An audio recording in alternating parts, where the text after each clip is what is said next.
सभी भाविकों को और साधकों को हमारा प्रणाम।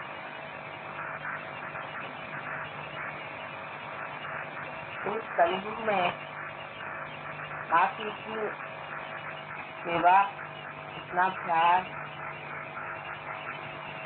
और इतना विचार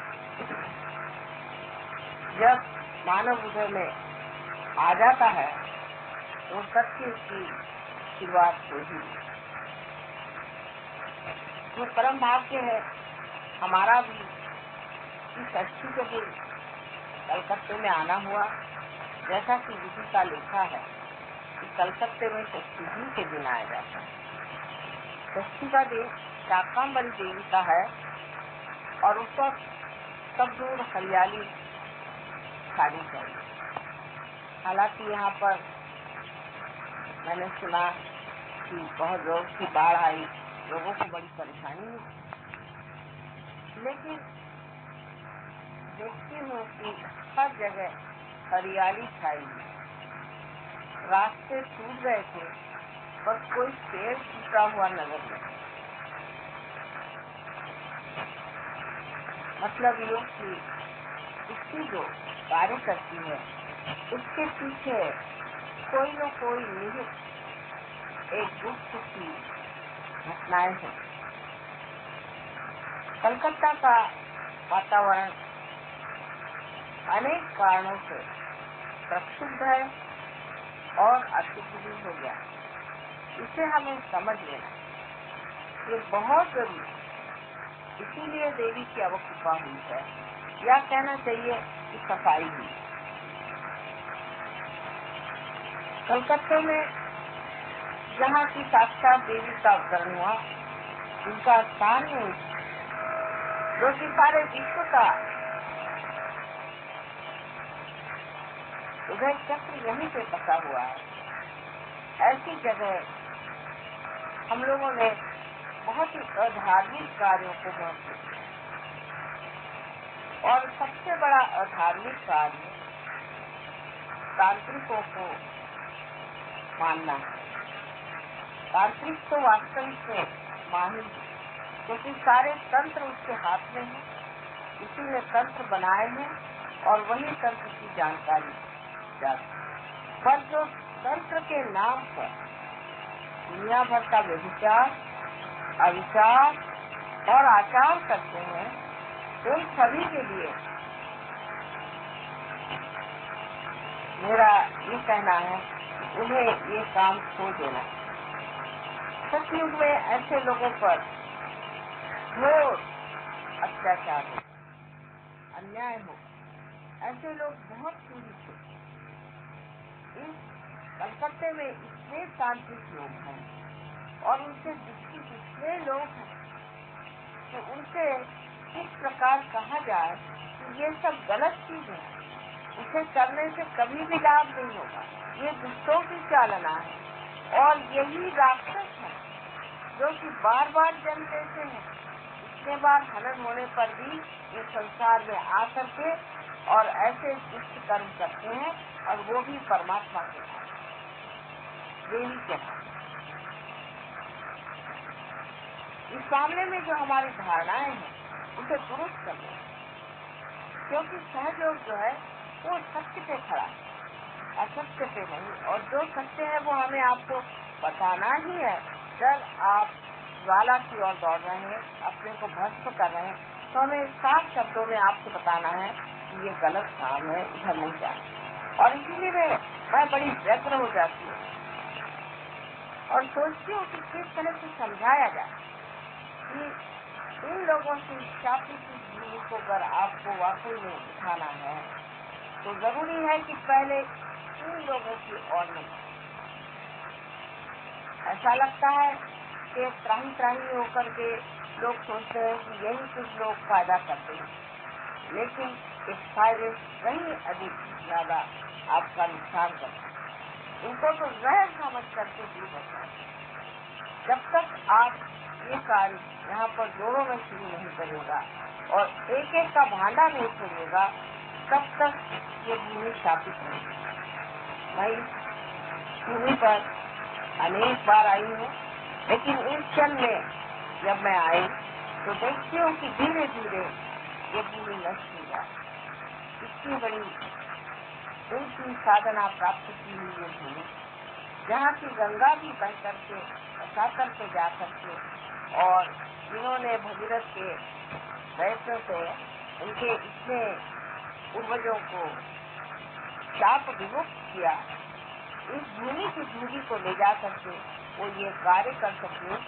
उस पुण्य भूमि पर इस तरह के अपुण्य के कार्य बहुत होते, ये हम लोगों को जान लेना चाहिए कि इन्हीं अत्यंत सूक्ष्म ऐसी बातों से ये हमारा बांग्लादेश इस तरह से आहत हो गया। जब मैं सोची कि यहाँ पर बहुत से राजकारण और राजकीय दौर पड़ रहे हैं, इसके कारण मनुष्य में बहुत सा झगड़ा खड़ा हो गया है, आपस में गला काट रहे हैं, इसको मार पीट रहे हैं, कोई समाधान नहीं है, हत्या हो रही है, चोरी हो रही है, डकैती हो रही है।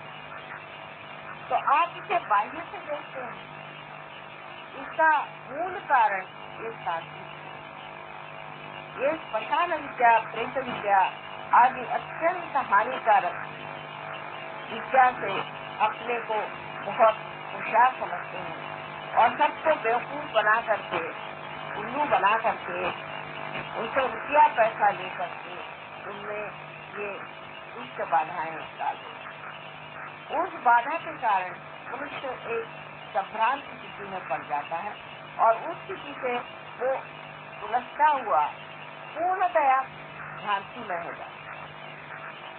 उस भ्रांति में वो समझ नहीं पाता है उसकी धर्म क्या है और अधर्म क्या है, सच्चाई क्या है और बुराई क्या है। ऐसी दशा में इन लोगों के बारे में अगर मैं साफ साफ तौर से आपको नहीं कहूँगी तो आपका बचाव कैसे होगा।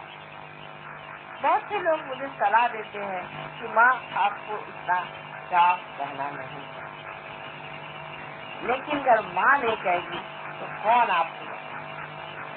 माँ तो ये बात जरूरी बताए। क्या आप सोच सकते हैं कि आपकी माँ कहेगी कि अच्छा जाकर बेटा उस सांप के मुंह में हाथ डाल दे। किसी की भी ऐसी माँ इस भारतवर्ष में है जो कहेगी अच्छा ठीक है ये सांप है उसके मुंह में हाथ डाल। जिनको इलेक्शन लड़ना है या कुछ पाना है वो इस तरह की बातें करेंगे, वो कॉम्प्रोमाइज करेंगे, वो समझौता करेंगे। लेकिन एक माँ जो अपने बच्चों से नितांत प्रेम करती है वो कभी भी ऐसी बातें नहीं कह सकती जो बातें अपने बच्चों के लिए हानिकारक है। और उसे किसी का डर भी नहीं है। ये लोग कर भी क्या सकते, कुछ भी नहीं कर सकते सिवाय इसके जो भूले भटके हमारे बच्चे हैं उनको पकड़ करके उनको सताओ।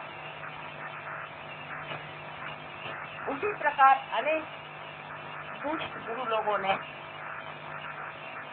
इस कलयुग में जन्म लिया। ये भी पूर्व जन्म के महिषासुर, नरकासुर और सारे चंड मुंड जिनका आप नाम ले रहे हैं उनसे भी अधिक मारा में सबके सब पैदा हुए।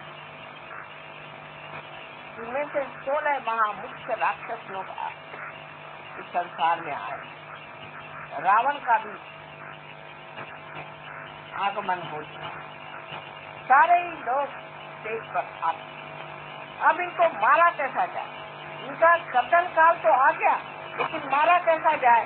आपने तलवार लेकर काट तो सकते, कोई मुश्किल काम नहीं। लेकिन वो जनसाधारण के हृदय में घुस गए, उनके मस्तिष्क में घुस गए, उसके अंदर जमा होकर के बैठे हुए हैं, उनको ये लोग गुरु मानते हैं। तो मैं क्या करूं? क्या मैं अपने बच्चों की भी गर्दनें काट दूं उनके साथ? तो बेहतर यह है इनको जनता से ही एक हार खानी पड़ेगी। यही पूरी तरह से सबके सामने स्पष्ट होकर के इनका स्पष्टीकरण होगा, एक्सपोजर होगा और लोग देख करके समझ लेंगे कि जो माँ इनके बारे में कहती थी एक एक बात सही है। जर्मनी में एक साहब ने गुरुओं के खिलाफ पूछा कि ये ऐसी कोई चीज है कि इसमें एक गुरु को मानते हैं और फिर दुनिया में कोई चीज नहीं।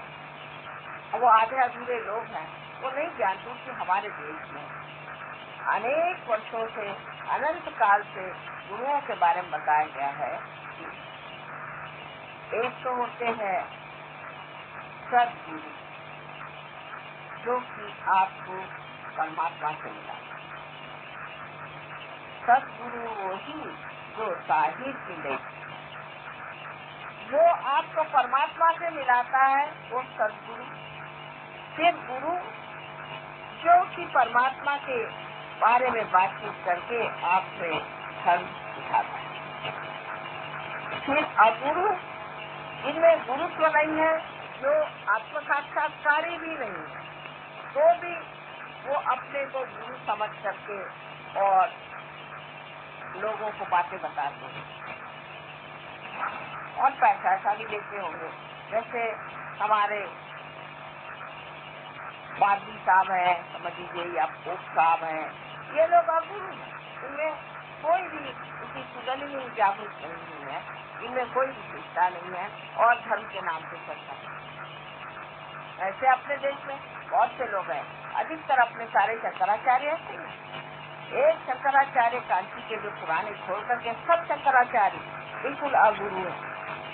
जिनकी कुंडलिनी तो नीचे बैठी हुई है और जिनकी कुंडलिनी भी नहीं चढ़ी हुई, उनको हम लोग गुरु मान लेते हैं। क्यों मान लेते हैं? उनका इलेक्शन होता है, इलेक्शन हो सकता है गुरु का, परमात्मा से ये आनी चाहिए ना चीज, समझने की बात, ये तो चीज परमात्मा से आनी चाहिए। फिर उसके बाद में होते हैं, इनको कहा जाता है कुगुरु। वो लोग होते हैं जो ये तांत्रिक जो राक्षसी प्रवृत्ति के अत्यंत दुष्ट स्वभाव से लोग होते हैं, वो अपने को गुरु मान लेते हैं। और ऐसे बहुत से गुरु, लेकिन हम अत्यंत दुष्ट दुराचारी इस तरह के लोग आज गुरु बन के बैठे। और इस बांग्लादेश में तो सब के सब आके न जाने कैसे, जैसे गंगा जी सब हिमालय से अपनी जड़ी बूटियां लेकर यहाँ पहुंची हुई है, ऐसे ये न जाने कहाँ से सब मिलजुल करके बंगाल के आकर बैठ गए और बांग्लादेश को पूरी तरह से गरीब बना दी, उनको लूट। इस तरह का मामला नहीं है। उन्होंने जो जो हरकतें की हैं वो हम जानते हैं, क्योंकि सूक्ष्म में आप देख रहे हैं। आप सोचते हैं नक्सलाइट ने ये किया और कम्युनिस्टों ने ये किया और कांग्रेस वालों ने ये किया और अनके नेता ये किया। इन लोगों का किसी का दोष नहीं। ये वातावरण जो खराब हो गया है, वो वातावरण खराब करने वाले ये तांत्रिक, ये दुष्ट आदमी, और उनसे भी बढ़ के महा राक्षस, उनका वर्णन है कि देवी ने जिनको मार डाला वो भी यहाँ पूजे जाए। महिषासुर अभी तक जिंदा बैठा हुआ और महिषासुर को भी यहाँ बहुत पूजा। जिसको देवी ने यहाँ मारा उसी महिषासुर को आपने पूजा है। नरकासुर को भी इतना पूजा है, जिसको करोड़ों रुपया आपने दे दिए, उसके पास न जाने कितने तरह के रत्न है, कितने हीरक और हीरे भरे हुए हैं। ऐसे महादुष्ट लोगों को आपने पोसा हुआ है, तो आप लोग तो गरीब हो ही जाएंगे। ये तो पूरा यही हुआ कि आ बैल मुझको मार, और आप अपनी बुद्धि से नहीं समझ पाते कि ये लोग किसे। आज पूजा के समय में एक माँ को चाहिए कि बताया जाए, पूजा के लिए सबसे पहले जाना जाए, आप ही अपने गुरु, और किसी को गुरु बनाने की जरूरत नहीं। हम तो कोई गुरु नहीं है, क्योंकि गुरु घर होते तो आप लोग परेशान हो जाते। लेकिन माँ से बढ़ के गुरु कौन है? माँ तो सब गुरुओं की भी माँ है। और आप चाहे तो हमारे चरणों में बैठे, चाहे हमारे गोद में बैठे, चाहे हमारे सर पे बैठे, हमारे आप बच्चे हैं। बात और तो भी ये बात कभी भी नहीं मानी जाएगी कि कोई राक्षस या इसे हम लोग कहते हैं कि नेगेटिव पर्सनालिटी, वो आकर के आपको खा जाए। ऐसा अगर घटित हुआ तो फौरन हम आपको बताएंगे ये चीज आप छोड़ दीजिए, इसके लिए आपको बुरा मानना नहीं, क्योंकि हम मान आपको मोक्ष देना तो हमारा स्वभाव है, इसमें कोई विशेष बात। लेकिन आपको किस तरह का हम दुख नहीं देना, किंतु जब आपको सत्य न बताया जाए तो आगे चलते तो आप दुखी पाइएगा, और सत्य शुरू में प्रिय नहीं है। इसीलिए कृष्ण ने कहा है सत्यम वदे हितम वदे प्रियम वदे, जो आपके हित में है तो हमें आपको बताना ही है, क्योंकि आप हमारे अपने हमारे नित्य। थोड़ी देर हो सकता है आप उससे नाराज हो जाएं, कोई है, आप बच तो जाएंगे, आपके दिमाग में बात तो बैठेगी। इस देश का नाश जो हुआ है वो इसी वजह, और इतने प्रचुर मात्रा में आपको दिखाई देते हैं कि आश्चर्य की बात है कि अभी तक ये लोग कैसे यहाँ जीवित बैठे हुए हैं, इनके भी इलाज हो जाए। लेकिन पहले आप लोग इनके चक्करों से निकलिए, नहीं तो मेरा हाथ रुक जाए। इनके सबके इलाज एक साथ हो सकते हैं, लेकिन आप लोग मेरे लिए एक बंधन बन जाते। इस प्यार और मोह की वजह से मैं आपको कह रही हूँ कि कृपया इन लोगों से अपना संबंध पूरा करो, और कोई भी करे कि इनकी वस्तु, इनका चित्र, इनका दिया हुआ प्रसाद जो सब बीच में है उसे छोड़ो। आज पूजा से पहले क्या कहा जाए, इतना हृदय दर्शन, इतनी सुंदर रचनाएं, इतना सुंदर आवाहन, इतना सुंदर स्वागत आप सबने अपने देखे थे।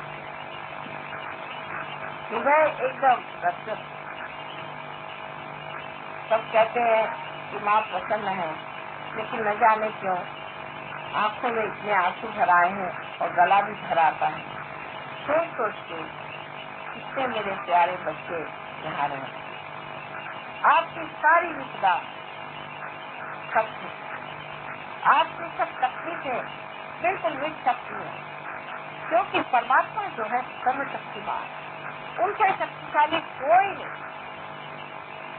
और उनसे प्रेम करने वाला अत्यंत प्रेमी और शक्तिशाली ऐसे परमात्मा आपके अपने होते हुए आपको किसी चीज की क्या जरूरत है या किसी चीज का क्या डर।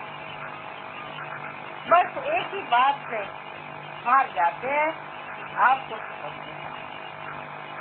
आपकी स्वतंत्रता हम छीन नहीं सकते, क्योंकि आपको परम स्वतंत्रता जब देने की बात होती है तो इस स्वतंत्रता का पूरी तरह से आदर किया जाता है, पर उस आदर में ही मनुष्य खो जाता है, मनुष्य बहस जाता है और ऐसे लोगों के पास चला जाता है जो आपके जीवन के दुश्मन, आपके शत्रु, अनेक हजार वर्षों से इन दुष्टों ने इन भक्तों को सताया हुआ और आज सता, लेकिन वो ऐसा सोंग बना के आए हैं और ऐसी खूबी से आए हैं कि आप उसे पहचान नहीं। सीता जी को भी रावण ने भेष बदल करके भूल में डाल दिया था, तो आप मानव जाति है, आपको वो गर्भूल में डालते इसमें आपका दोष, पर पार होने के बाद, रियलाइजेशन के बाद आपको अपने पांव पर खड़ा हो जाना चाहिए और इन सब चीजों को छोड़कर छाड़ छूड़ करके एकदम स्वच्छ हो जाना चाहिए। आपकी कोई सी भी परेशानी छूट नहीं पाएगी। प्यार की शक्ति सबसे महान है, इसको आज तक हमने इस्तेमाल नहीं किया, ये आप जान लीजिए। और जिस दिन आप इसको समझ लेंगे कि विचार की शक्ति से आप प्लावित हैं और आप जो इसका उपयोग करेंगे, आप आश्चर्यचकित हो जाएंगे कि लगेगा जैसे सारे तारांगण आपके पैर से खा रहे हैं, सारी शक्ति आपके चारों तरफ है, सारे गण आपको संभाल रहे हैं, सारे देवदूत आप पे की वर्षा कर। आप ही आज इस रंगमंच से स्टेज पर आए, आपके लिए सारी सृष्टि बनाई गई और उस सृष्टि के सर्वोच्च लोग आप ही हैं और किसके लिए परमात्मा ने सृष्टि बनाई। लेकिन जो जो गलत काम हो चुके, जो जो गलत बातें हो गई, वो सब भूल करके आज वर्तमान काल में खड़ा होना है, इस प्रेजेंट में खड़ा होकर के और उस आनंद का भोग लेना है, उस अमृत का भोग लेना है जो आपके लिए लालाई स्वयं साक्षात परमेश्वर चाहता है कि आप उसके दरबार में आए और अपने अपने स्थान पे आकर और वो आपको यथोचित हिसाब का आदर करके आपको हर तरह का आनंद प्रदान करे। एक बात यही चाहे और वही वो चाहते और पूर्ण दया वो आपके साथ। आज यहाँ जो हरियाली देख रहे हैं, बड़ा सुंदर सा बचाया हुआ बाग है, ऐसा ही परमात्मा का बाग है समझ लीजिए। और उसमें हर तरह का आनंद, प्रमोद, मोद सब कुछ भरा हुआ है। बस उसमें बैठने की आपकी क्षमता चाहिए और उससे आनंद भोगने की गहराई, इसलिए होते हुए सब ठीक हो जाता है। यहाँ के लायंस क्लब के लिए क्या कहा जाए, मेरे ख्याल से जन्म जन्मांतर का संबंध सुनते रहा है और सुनते ही इतना काम किया गया है, इसीलिए लायन क्लब से मेरा इतना संबंध है। आपका ये बड़ा ही सुंदर उद्यान और इस वाटिका को भी और भी बहुत सुंदर आप बना सकते हैं। एक बार एक अमेरिकन औरत से मुझसे पूछा था कि आपके यहाँ कोई फूल नजर नहीं आते। मैंने कहा हमारे देश के फूल बहुत छोटे छोटे होते हैं पर अत्यंत सुगंध है। वो बहुत ज्यादा दर्शनीय नहीं होते, शोई नहीं होते जैसे आपके फूल होते हैं। हर फूल में चमत्कार और मन। और उन्होंने कहा अच्छा फिर बताइए कि आपके यहाँ जो तरह के फूल होते हैं। वही बैठे बैठे मैंने उनको 40 फूल बताए और हर फूल में अच्छे सुगंध। अब मैं देखती हूँ यहाँ भी आपको चाहिए कि ऐसे ऐसे फूल जैसे कि चमेली है, चंपा है और पारिजातक है, जिसका वर्णन आपको देवी महात्म्य में मिलता है। अनेक तरह के ऐसे सुंदर फूल हैं, प्राजक्त के फूल हैं, अनंत के फूल हैं। अपने देश में ऐसे अनेक फूल हैं और इसकी बड़ी बड़ी शाखाएं बन जाती हैं और सवेरे सवेरे देखिए उसका पूरा आंगन में वो छाए रहते हैं। आपने इसे हम लोग बकुल कहते हैं और इसी में उसे मौलसरी कहते हैं, उसका भी पेड़ जासवंदी के अनेक तरह तरह के सुगंध में ये आप लगा सकते। जापान में फूल से मैंने कहा कि आपके पास बहुत सुंदर, मुझे बड़े पसंद। सुंदर तो है, देखिए आर्टिफिशियल नैसर्गिक नहीं। और इंडियन किसी भी बाग में जाए तो बड़ी सुगंध है और सुगंध अपने देश की विशेषता, इस मिट्टी की विशेषता। आपको आश्चर्य होगा, हम लोग इसे समझ नहीं पाते कि खत में भी इतनी सुगंध है और हर चीज में इतनी सुगंध है। हम लोगों को पता नहीं कि बाहर के देशों में आप मिट्टी में हाथ नहीं डाल सकते, जब डाल दीजिए तो आपके फोड़े आ जाएंगे, मिक्सर खा जाए, क्योंकि वहाँ की जमीन जो है वहाँ के पाप से तप्त है। तप्त होने के कारण वहाँ चूना है, आप कहीं हाथ नहीं डाल सकते जब तक आप ग्लव्स से पहनिए, आप किसी में हाथ नहीं डाल सकते। लंदन में तो मैंने पहले सोचा था कि मैं वहाँ बात करूँगी, शाकांबरी का मुझे शौक है तो वो मैं चाह रही थी वहाँ भी बात किया जाए। लेकिन जब देखा कि वहाँ की मिट्टी ऐसी है, मैंने कहा छोड़ दिया, मेरा तो शौक ही वहाँ छूट गया। मैंने कहा बाबा अपने हिंदुस्तान में जाके सारा काम करेंगे, ये तो जमीन कुछ और ही है। इस जमीन पर आप खड़े हुए हैं, किसी एक एक कण कण से इतना सुंदर सुगंध बहता है। जब जरा सी बरसात हो जाती तो कितना सुंदर सुगंध सुंदर भूमि से आता है। और आप लोग भी सब पूर्व पुण्याई से इस देश में पैदा हुए और इस देश में बसे हुए। सिर्फ इस पुण्याई को पूरी तरह से प्रकाशित करना है, प्रकटित करना है, जो आप सहयोग से बहुत आसानी से करें। रही बात हमारी, तो हम तो आते जाते रहते हैं, हर जगह आते जाते हैं, लेकिन बंगाल से हमारा प्रेम बहुत पुराना है, बहुत पुराना है। अनेक वर्षों की बातें हैं जो आप लोग बहुत कुछ जानते हैं, कुछ जानते नहीं। बड़ी कठिन बातें हुई हैं और तकलीफें उठाई और इसको इतना समृद्ध किया और इतना इसका सुंदर वन बनाया। और उसके बाद आप देखते हैं कि यहाँ पर इतनी गरीबी, इतनी परेशानी, इतनी यहाँ पर ये भूत विद्या होगी, जहाँ जहाँ पर ये भूत विद्या होगी वहाँ वहाँ गरीबी। अब आप कहें कि यहाँ टाइकून आते हैं और आप लोग इससे लगे। अब आपको मैं एक किस्सा सुनाती हूँ। मैं एक बार गई, वहाँ पर बहुत से लोग मुझे लेने आए, वहाँ बहुत रईस लोग लगे, मोटे मोटे लेके आए। मुझे बड़ा आश्चर्य हुआ, ये सब मेरे पास किससे आए। पता हुआ ये लोग वहाँ तंबाकू पीते, उनके घर में सब इंग्लिश टाइल्स लगी हुई, सब इंग्लिश पार्ट लगे हुए, सब ये लोग इंग्लैंड तंबाकू पीते और वहाँ से सब इंग्लैंड से चीजें इम्पोर्ट करके अपने घर में बड़ी शान से लगाए। और भाई हमको जरा साफ कहना ही पड़ता है, चाहे बुरा मानो चाहे भला मानो। तो हमने कहा भाई आप लोग मोटे होते लेके आए, कहना नहीं चाहिए, अतिथि रूप से तो कुछ भी नहीं कहना चाहिए, लेकिन अब मां स्वरूप होकर के आपको कहते हैं क्या फिर तंबाकू लगाना पड़ा, ये गलत है। तो उन्होंने कहा वाह माँ हम तंबाकू के अलावा क्या लगाएं। तो हमने कहा आप कपास लगाइए, बढ़िया कपास लगाए, तंबाकू मत लगाओ, तंबाकू राक्षस तो मत लगा। तो कहने लगा कि नहीं पर हम थोड़ी पीते हैं, ये तो हम इंग्लैंड भेजते हैं। मैंने कहा वाह, अगर इंग्लैंड भेजते तो कोई बात नहीं, कहने उन्होंने अपने को इतना सताया, पिए लो तंबाकू और मरने दो उनको। तो मैंने कहा ये कोई तरीका हुआ, ये कोई साधु संतों का तरीका हुआ कि उनको मरने दो, उन्होंने अपने को इतना सताया, जिन्होंने सताया तो सबसे मर गए तो दूसरे आएंगे, उनको सताने से क्या फायदा।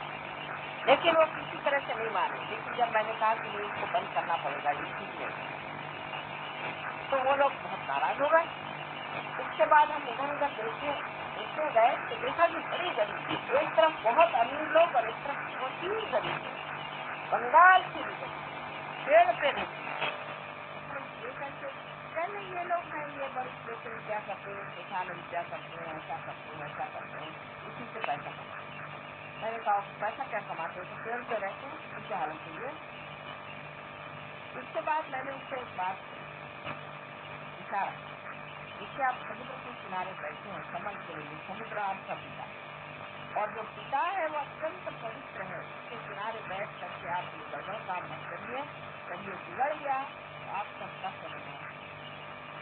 तो उन्होंने कहा कि ऐसे कैसे हो सकता। मैंने कहा हो जाएगा, एक तो हमने आपको चेतावनी अपनी, अब चेतावनी के बाद फिर जब गड़बड़ हुई है तो फिर हमसे लगा।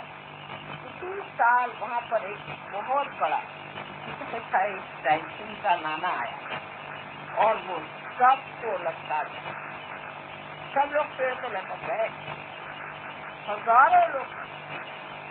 उसके बाद सब जब मैं दिल्ली आई तो सब मोटे लेके दिल्ली कि माँ हमको माफ करो। हमने कहा बेटा आप क्या माफ करने का, ये खास उनको क्या, इनको गड़बड़ तुमने काम करा, मैंने तुमको चेतावनी।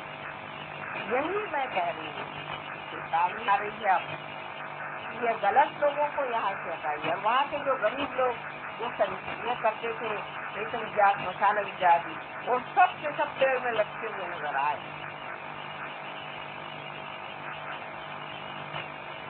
तो जिस वक्त ये सारी विद्याएं और इस तरह की चीजें चलती हैं तो वो शक्ल करती, वो अंदर अपने अंदर खींच लेती है इस तरह के आकर के, जो बाहर से आकर के सब कुछ नष्ट करते हैं। हालांकि हमारे आने से पहले अधिकतर ऐसा होता है, इंग्लैंड में भी हमने देखा, जहाँ भी हम जाते हैं तो बड़ी बिजली कड़कती है और बहुत बरसात होती है, सब एकदम साफ धुल जाता है सब। लेकिन तो भी लोगों की समझ में नहीं आता है कि हमें अपनी सफाई खुद ही करना चाहिए। क्यों किसी से कहा जाए, कभी कभी वो भी ऐसा हो जाता है कि उससे बहुत कुछ नष्टी होती। इसलिए अगर आप ही सत्य को मान ले और स्वीकार कर ले और अपने को सत्य के रास्ते पर सफाई कर ले आए, तो सत्य कहीं और से आप प्रकट हो तो बड़ा भयंकर, बहुत जोरों में उठता है और उसकी जो चाल होती है उसके अंदर बहुत से अनाथ, दुखी, बेसहाय और बेगुनाह लोग भी मारते हैं। इसलिए बेहतर है कि इंसान ही सत्य पे आ जाए और इंसान ही अपने को साफ कर दे, न कि सारी चराचर सृष्टि में ये बात फैल जाए कि चलो अब कर्तव्य को ठिकाना लगाना तो यहाँ 8-10 को मारो, और इसका कोई फायदा तो होता नहीं, कोई इसको समझता भी नहीं, कोई भाषा को इनको समझता नहीं है। सब लोग सोचते हैं कि हम तो रोज देवी के मंदिर जाते हैं कि ये प्रकोप क्यों हो। उस देवी के मंदिर में भी वहाँ बैठे हुए हैं राक्षस, बिल्कुल उनके सामने बैठे हुए, बड़ी हिम्मत करके बैठे हुए हैं। हालांकि जिस वक्त देवी जागरूक होंगी पता चलेगा एक का ठिकाना हो जाएगा। एक बार गंगा जी में जागृति आई थी तो सब जितने भी ऐसे बंदे वंडे लोग थे सब अपनी खटिया उठा करके सामान लेके भाग रहे थे। मैंने देखा था टीवी में, मैंने कहा अच्छा हुआ गंगा जी ने ठिकाने लगा दिया सबको। जितने भी हरिद्वार को लेकर के पटने तक जितने भी लोग थे सब अपने झोले उठा करके भाग रहे थे। लेकिन तो भी मनुष्य सीखता नहीं, जब उससे निसर्ग से कोई उपचार हो तो सीखता नहीं, सिर्फ सीखता है अपने आत्मा। इसलिए आप सहयोग को प्राप्त हो, कोई सी भी ऐसी बीमारी नहीं तो सहयोग, कोई सी भी ऐसी विपत्ति नहीं जो हर तरह की मुश्किलें दूर हो सकती है। लेकिन पाने के बाद श्रद्धा होनी चाहिए, जो अंधी श्रद्धा नहीं है। दूसरी बात है आपने पाया है, आप अपने में विराजमान है, आप स्वयं अपने सिंहासन पर बैठिए, आपने पा लिया, आप क्यों अपनी अधिकारी जैसे बैठे? आप आराम से समझ लीजिए कि आप परमात्मा के साम्राज्य में हैं और उसके सिंहासन पर बैठिए और उसके आशीर्वाद से पूरी तरह से बेफिक्र होकर के अपनी जिंदगी का सबसे अत्युत्तम जो कुछ है, मैं ये नहीं मैं कहती कि कोई आप सन्यासी भाव से बैठेंगे या कोई आपका सब कुछ छूट जाएगा, कुछ भी नहीं, लेकिन आपकी उपभोग शक्ति जो है वो बढ़ जाए। क्योंकि अब यहाँ पर आपने देखा कि यहाँ एक बहुत सुंदर सा एक चर्म जुटा हुआ है और ये शीशे का बना है। अब आप लोग सोच रहे होंगे कि शीशे मारा है, किसका बनाया है, क्या है क्या, लेकिन हम इसको देखते ही साथ विचार हो गए, हम तो सोचते नहीं, अब तो वो देख रहे इनसे बनाने वाले की करामात की क्या कमाल बनाई है, और न सोचते न किसी सारा आनंद तो हम तो भोगता हुए असर जो सुंदर सा बना हुआ है सब कुछ, उसके बारे में सोचते नहीं, बस उसे देख भर रहे हैं और देखते हुए इसका बनाया हुआ जो आनंद है, जिन आज अपने हाथ से बनाया वो सारा ही आनंद हमारे अंदर भरा चला गया। इसके बारे में कुछ भी नहीं सोचा, कुछ भी नहीं जाना, बस ये बनाने वाले की जो शिक्षा शक्ति है जिससे ये आनंद इसमें डाला है, वो सारा ही आनंद हम अपने अंदर ले रहे। तो भोक्ता आप सब चीजों का भोग आप, अभी तक जो भी प्रॉपर्टी है तो भी हाई तो बाय, जो भी सामान है तो भी हाई तो बाय, इंश्योरेंस को लिखाया, इधर लिखाया, इसके पास लिखाया, बिल बनाया और क्या क्या दुनिया भर की चीजें करते रहते और एक परेशानी की चोर न ले जाए न कुछ। हम तो किसी के भी नाम कोई चीज हो, अब ये लाइन क्लब के नाम है समझ, लेकिन हम तो इसको पूरी तरह से भोग रहे हैं। चाहे आपके नाम से हो चाहे किसी के नाम से हो, भोगने का काम तो हमारा है, हम इसे पूरी तरह से भोग रहे हैं। इसी प्रकार आपको इस भोगने की शक्ति अपनी बढ़ाने, इसे छोड़ने खाने का क्या है? जब किसी चीज को पकड़ा ही नहीं तो किस चीज को छोड़ना है और किसका संन्यास? थोड़ी बात बढ़ती है लेकिन कहना पड़ेगा क्योंकि आप जरूरी है, आपसे ही ये बात कही जाएगी। जब ये बात मैं जब जनरल पब्लिक में कहूँ तो 50% लोग उठ करके भाग जाए। दूसरी बात ये कहनी कि आपको सब चीज भोगना है, लेकिन इससे भी आगे मैं ये बात नहीं कि सिर्फ आपको भोगना ही नहीं, लेकिन आपको इसी जिंदगी में यहीं पर मजे से जमके रहना है, कहीं भागना नहीं है। कोई पलायनवाद नहीं कि आप गेरुआ वस्त्र पहन करके अगर आए तो आपके वाइब्रेशन गए। रावण भी तो आया था गेरुआ वस्त्र पहन कर, गेरुआ वस्त्र से मुझे बड़ी गाय को संन्यास दे रहे। क्या आपकी माँ नहीं बहन? आपकी माँ सामने बैठी हुई, आपको क्या मजाल है कि आप संन्यास ले लेंगे? इससे बढ़ के लिए माँ के लिए और क्या दुख की बात होगी? जब किसी माँ को दूध देना तो आप कहेंगे माँ कल से मैं संन्यास ले रहा हूँ। क्या बेटा तेरे को जो चाहिए उसको ले ले, माफ कर। ये समझ लीजिए कि मैं आपकी माँ हूँ और माँ को सुख काहे से होता वो भी समझ लेना और सुख काहे से। अब दूसरी जो बात है ये उपास करने की बीमारी जो हमारे अंदर बना दी है, ये बिल्कुल गलत बात है कि आज शनिवार को उपास, कल रविवार को उपास, जिस दिन आप खाना खाते हैं भगवान जाते हैं। अगर आपको ऐसे उपास का शौक है तो करिए। भगवान कहता अच्छा चलो हिंदुस्तानियों को बड़ा उपास का शौक है तो उपास ही में मार डालो, क्योंकि आपको शौक है तो वही करिए। लेकिन अगर माँ को दूध देना है तो लड़का कहता है कि माँ मैं आज खाना नहीं खाऊंगा, हो गया माँ का तो सारा दिन खराब गया। बच्चे ने कह दिया कि खाना नहीं खाऊंगा तो बड़ी बुरी बात, इससे तो प्राण निकल गया। अरे बाप रे आज कैसे होगा, मेरी जान गई अब कि मेरे बच्चे ने खाना नहीं खाया। सारे दिन वो पेट लगा के बैठी हुई थी, अरे मेरे बच्चे ने खाना नहीं खाया। सारी दुनिया को बताएगी, पेड़ को बताएगी, पत्तों को बताएगी, सबको बताएगी मेरे बच्चे ने खाना नहीं खाया। और इस देश में मैं देखती हूँ जो देखो वही उपास करता है। तो मैं तो मेरे समझ नहीं आता कि मैं क्या करूँ, मैं कैसे समझाऊँ। बाबा क्यों ऐसा कर रहे हो? आराम से खाओ, आराम से पियो, क्योंकि पीने का मतलब गलत नहीं है।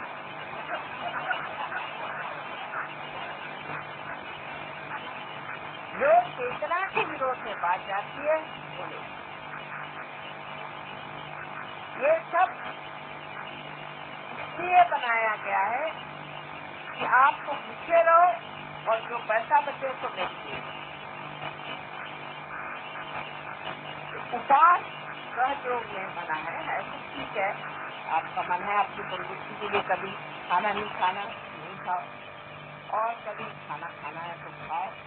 जैसे आपको कभी कहीं जाना हो किसी के घर और आपको नहीं मन करा उसके घर खाना खाना तो आप कह लीजिए मुझे उपास है, तो ठीक है वो छोड़ देते हैं आपको। फिर इस तरह से आप उपास करें तो हर मतलब उपास आप अपने लिए करिए, ये नहीं कि उपास के लिए आप किया। सब चीज आपके हाथ में है, जब चाहे उपास करेंगे नहीं तो नहीं करेंगे। कौन कहने वाला है ये टाइम ऐसा है वो टाइम ऐसा है? हम तो मस्ती में बैठे हुए हैं। कोई कहेगा कि अभी खाओ तो आप खा लेंगे, नहीं तो नहीं खाएंगे, क्योंकि खाने की तरफ इससे ही नहीं होना। अगर आप पूछें कि क्या खाया तो मुझे सोचना पड़ेगा क्या खाया कि नहीं खाया। खाने की तरफ तो होने से ही आदमी उपास करता है। जब नहीं हो उपास नहीं करेगा, क्योंकि वो बहुत बार उपास भी कर जाता है, उसको पता ही नहीं चलता उसको उपास क्या चीज खाया। सिर्फ अपना चित्त जो है खाने में से निकाले, क्योंकि हमारे भारतीय लोगों में एक बात है खाने में बड़ा दीदी भी बड़ी विचार है यहाँ स्त्रियों को बड़ी अकल है। वो कहती चलो इनको तो ऐसा खाना बना के खिलाओ ये हमारे शरीर में फंसे हैं। कहीं भी जाएंगे दौड़ के घर आ जाएंगे, क्योंकि खाना बनाना हिंदुस्तानियों को नहीं आता, आदमियों को। तो औरतों ने उसका ऐसा बना दिया तो खाना तो बना नहीं सकते, और बीवी क्या बना रही इधर ध्यान, तो बीवी इसी पर आपको पटा दी, और इसीलिए चित्त हमारा ज्यादा खाने से है। पर और लोगों में ऐसा नहीं, जैसे जापानी लोग हैं, वो देखेंगे कि कैसी बनी है, सुंदर है या नहीं, इसमें रूप है या नहीं, खाने से वो चित्त नहीं है। लेकिन हमारा हिंदुस्तानियों का मुख्य धर्म है खाना।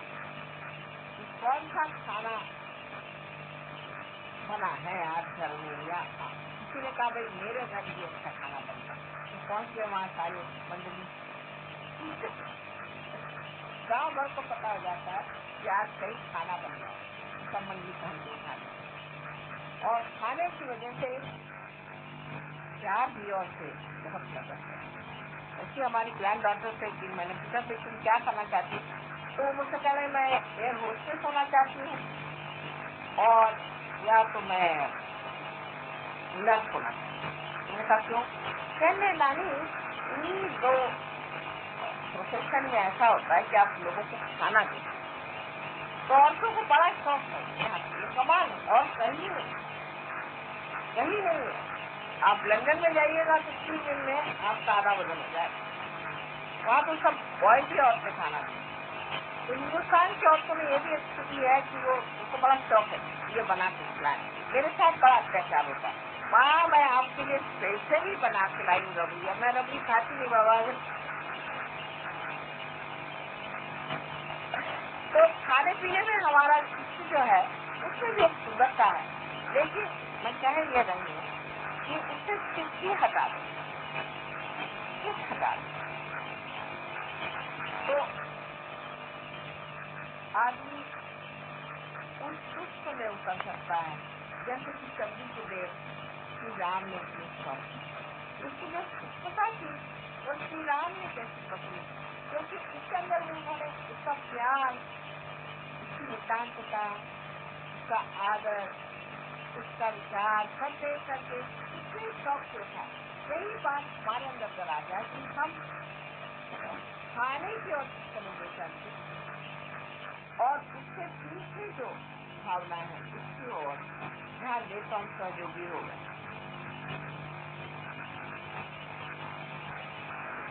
इस जन्म में बहुत सी चीजें जो पिछले जन्म में मैं बहुत खाई और पी है वो सब छोड़, जैसे वर्णन है कि ये भी कृष्ण बहुत पसंद है, मैं बिल्कुल नहीं खाती हूँ, और पूरन पूरी पसंद है, बिल्कुल नहीं खाती हूँ, और दूध बिल्कुल नहीं पीती हूँ।